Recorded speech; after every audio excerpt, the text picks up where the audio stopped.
Rajas food book. നമുക്ക് easy ആയിട്ട് നല്ല സോഫ്റ്റ് ആയിട്ടുള്ള പാലപ്പം എങ്ങനെ ഉണ്ടാക്കുന്നത് നോക്കാം.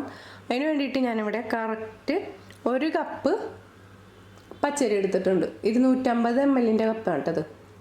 അതായത് നമ്മൾ വടിച്ചൊന്നല്ല എടുത്തേക്കുന്നത്, നിറച്ച് പച്ചരി എടുത്തിട്ടുണ്ട്.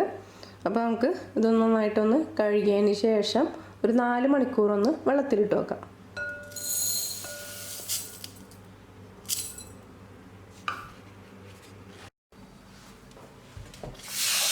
അരി ഒന്ന് 3-4 പ്രാവശ്യം ഒന്ന് കഴുകിയെടുക്കാം കേട്ടോ. നന്നായിട്ട് ഇതേപോലെ തിരിഞ്ഞ് കഴുകിയെടുക്കാം.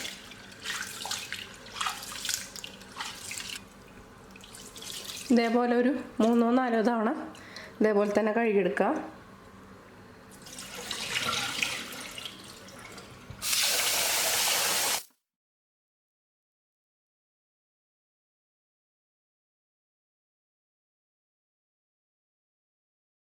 ഇതൊന്ന് ആവശ്യത്തിന് വെള്ളം ഒഴിച്ചിട്ട് ഇതൊന്നൊരു 4 മണിക്കൂറൊന്ന് കുതിരാൻ വേണ്ടിയിട്ട് വെക്കാം.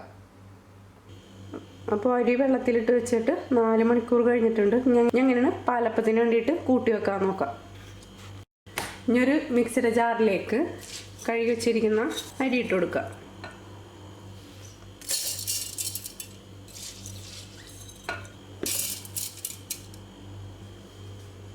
ഇനി ഇതിലേക്ക് നമുക്ക് കറക്റ്റ് 1 കപ്പ് ചോറിട്ട് കൊടുക്കാം.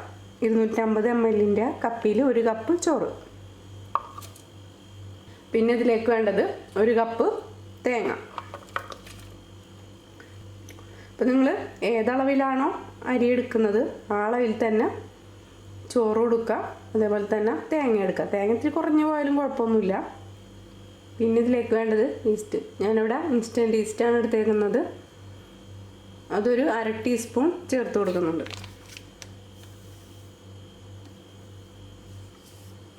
ഈസ്റ്റ് 1/2 ടീസ്പൂൺ ചേർത്ത് കൊടുക്കുക. പിന്നെ ഒരു 2 ടേബിൾ സ്പൂൺ പഞ്ചസാര ചേർത്ത് കൊടുക്കുക.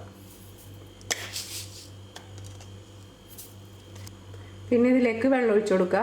കറക്റ്റ് 2 കപ്പ് വെള്ളം ഒഴിച്ചു കൊടുക്കുന്നുണ്ട് കേട്ടോ.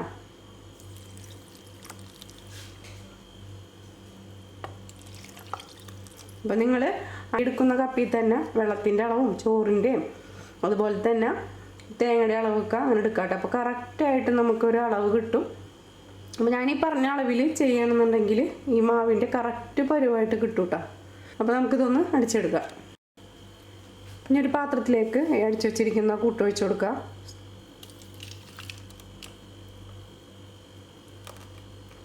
ഒരു കാര്യം ശ്രദ്ധിക്കാനുള്ളത്, ഈസ്റ്റ് ഇട്ടിട്ടുണ്ടാക്കുമ്പോൾ എപ്പോഴും കുറച്ച് വലിപ്പമുള്ള പാത്രത്തിൽ വേണം കേട്ടോ ഒഴിച്ചു വെക്കാൻ വേണ്ടിയിട്ട്. ഇതല്ലെങ്കിൽ പുറത്തേക്ക് പൊന്തിപ്പോകാനുള്ള ചാൻസ് ഉണ്ട്. അല്ലാന്നുണ്ടെങ്കിൽ വേറൊരു പാത്രത്തിൽ ഇറക്കി വെച്ചാലും മതി. പിന്നെ പുറത്തേക്ക് പോകണ മാവ് മറ്റേ പാത്രത്തിലേക്ക് വീണോളും. അപ്പോൾ ഇത് നമുക്ക് 5-6 മണിക്കൂർ വെക്കാം. അപ്പോൾ ഞാനിപ്പോൾ ഇവിടെ മക്കൾക്ക് സ്കൂളുള്ളതെന്നാണ് ഈ ഒരു പാലപ്പമൊക്കെ ഉണ്ടാക്കുന്നതെങ്കിൽ തലേ ദിവസം രാത്രി 10 മണിയാകുമ്പോൾ അടിച്ചു വെക്കും. എന്നിട്ട് പിറ്റേ ദിവസം ഒരു 5 മണിയൊക്കെ ആകുമ്പോൾ എടുക്കും. അല്ലെങ്കിൽ ഒരു 4:45 ആകുമ്പോൾ എടുത്തിട്ട് ഉപ്പിട്ട് മിക്സ് ചെയ്ത് വെക്കും ഒരു 15 മിനിറ്റ്. അതിന് ശേഷമാണ് പിന്നെ എടുത്ത് ചുടണത്.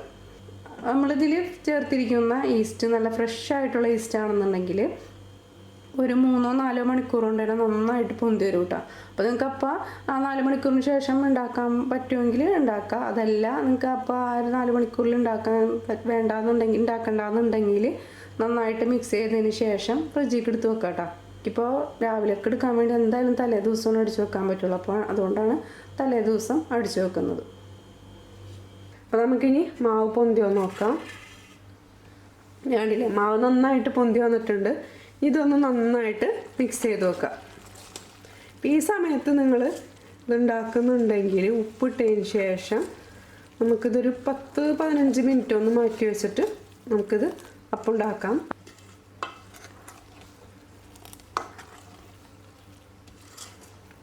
ഇനിയിപ്പോൾ ഇതിപ്പോൾ നിങ്ങൾ ഉണ്ടാക്കുന്നില്ല എന്നുണ്ടെങ്കിൽ നേരെ അത് അടച്ചു വെച്ചിട്ട് ഫ്രിഡ്ജിൽ വെക്കാം.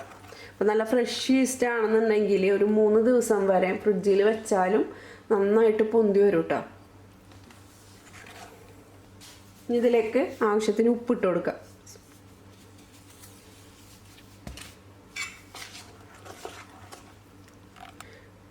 ഇനി ഞാൻ ഇതിലേക്ക് 1 ടേബിൾ സ്പൂൺ പഞ്ചസാരയും കൂടി ചേർക്കുന്നുണ്ട് കേട്ടോ. ഈ പാലപ്പത്തിലത്തെ മധുരം നിങ്ങളുടെ മധുരത്തിനനുസരിച്ചിട്ട് കൂട്ടുകയും കുറയ്ക്കുകയും ചെയ്യാം കേട്ടോ.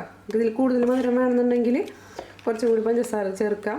അതല്ല ഇത്രയും മധുരം വേണ്ടാന്നുണ്ടെങ്കിൽ നമ്മൾ അടിക്കുന്ന സമയത്ത് ചേർക്കുന്നത് മാത്രം മതി കേട്ടോ. ഉപ്പൊക്കെ ഇട്ട് എല്ലാം കൂടി യോജിപ്പിച്ചതിന് ശേഷം ഒരു 15 മിനിറ്റിന് ശേഷം കേട്ടോ ഞാൻ അപ്പം ഉണ്ടാക്കൽ. അപ്പോൾ ഒന്നും കൂടി നന്നായിട്ട് പൊന്തി വരും. പിന്നെ നമ്മൾ ഇളക്കാതെ അതങ്ങോട്ട് കോരി ഒഴിച്ചിട്ട് അപ്പം ഉണ്ടാക്കിയെടുക്കാം. ഉപ്പിട്ടതിന് ശേഷം ഒരു കുറച്ച് നേരം ഇതേപോലെ ഇളക്കാണ്ട് വെച്ചപ്പോൾ അതേ ഒന്നും കൂടി പൊന്തിയിട്ടുണ്ട് കേട്ടോ.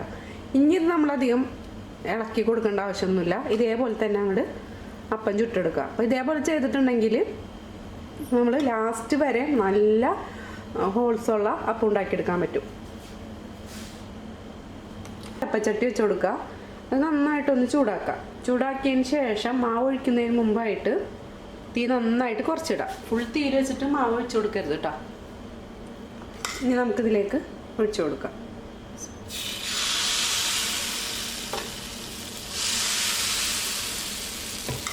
ചുറ്റിച്ചു കൊടുക്കുക.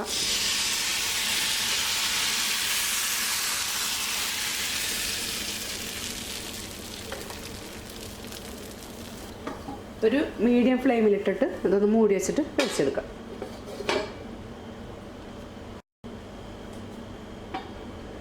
അപ്പോൾ നമ്മുടെ പാലപ്പം റെഡി ആയിട്ടുണ്ട്. ഇത് ചട്ടിയിൽ നിന്ന് എടുക്കാം.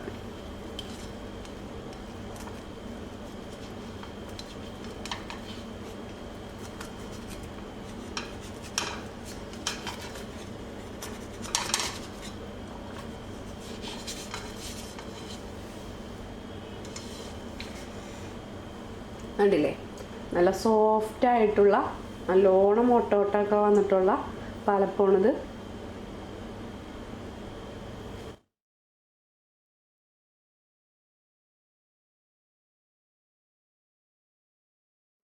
ഇതേപോലെ ചെയ്തെടുക്കാം.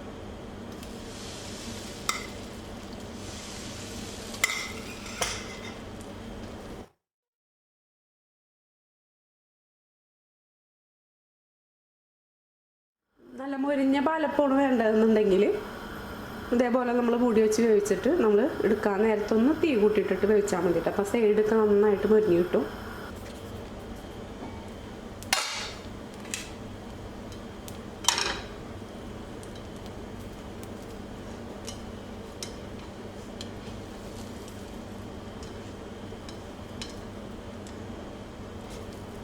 എടുക്കുമ്പോൾ ശ്രദ്ധിച്ചെടുക്കണം കേട്ടോ. കാരണം ഈ ഒരു പാലപ്പം എന്ന് പറഞ്ഞാൽ ഭയങ്കര സോഫ്റ്റ് ആയിട്ടുള്ള പാലപ്പം ഉണ്ടാകുന്നല്ലേ, പഞ്ഞി പോലെ ഇരിക്കുന്ന പാലപ്പമാണ്. തീ ഒന്ന് കൂട്ടിയിട്ടുണ്ടെങ്കിൽ ഇതേപോലെ സൈഡൊക്കെ പൊരിച്ചെടുക്കാൻ പറ്റും.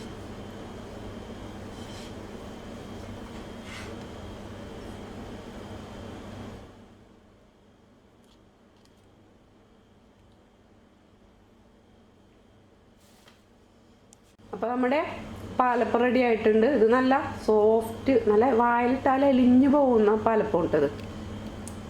ഞാനീ പറഞ്ഞ പോലെ ഉണ്ടാക്കി നോക്കുകയാണെന്നുണ്ടെങ്കിൽ ഇപ്പോൾ ഈ ഒരു കപ്പിന് കറക്റ്റ് 14 അല്ലെങ്കിൽ 15 പാലപ്പം ഉണ്ടാക്കിയെടുക്കുക കേട്ടോ. അപ്പോൾ നമ്മൾ കോരി ഒഴിക്കുന്ന മാവിൻ്റെ വ്യത്യാസം വരുന്നതനുസരിച്ചിട്ട് എണ്ണത്തിലും കുറവ് വരും. പിന്നെ അതേപോലെ തന്നെ ചട്ടിയുടെ വലിപ്പം അനുസരിച്ചിട്ടും നമ്മൾ ഉണ്ടാക്കുന്ന പാലപ്പത്തിൻ്റെ എണ്ണത്തിൽ വ്യത്യാസം വരും.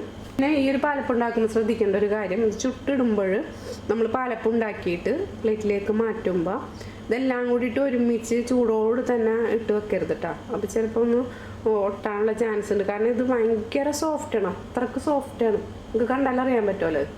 അപ്പോൾ നമ്മൾ കഴിച്ചു നോക്കിയാൽ വായിലിട്ടാൽ അലിഞ്ഞു പോകുന്ന രീതിയിലുള്ളൊരു പാലപ്പമാണിത്. അപ്പോൾ ഉണ്ടാക്കുമ്പോൾ ഇതേപോലെ ഒന്ന് ഇങ്ങനെ പിടിച്ച് വെക്കുക. അതിന് ശേഷം ചൂടാറിയതിന് ശേഷം ഒരുമിച്ച് വെച്ചാൽ മതി കേട്ടോ. അല്ലെങ്കിൽ പിന്നെ നമ്മളത് എടുക്കുമ്പോൾ കീറിപ്പോകാനുള്ള ചാൻസ് ഉണ്ട്.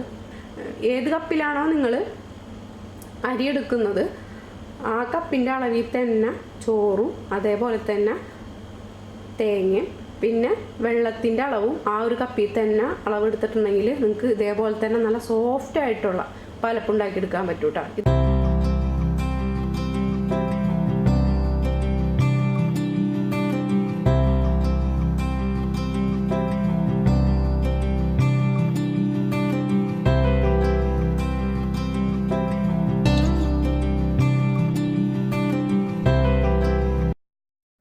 പിന്നെ ഈ പാലപ്പം എന്ന് പറയുന്നത് ഒട്ടും കനമില്ലാത്ത പാലപ്പം ഇട്ടത്, വാലിട്ടാൽ അലിഞ്ഞു പോകുന്ന പാലപ്പം. അപ്പോൾ പാലപ്പം എല്ലാവരും ട്രൈ ചെയ്ത് നോക്കുക, അഭിപ്രായങ്ങൾ അറിയിക്കുക. അപ്പോൾ അടുത്ത വീഡിയോ ഇട്ട് വരുന്നവരെ ഓക്കെ, ബൈ, സി യു.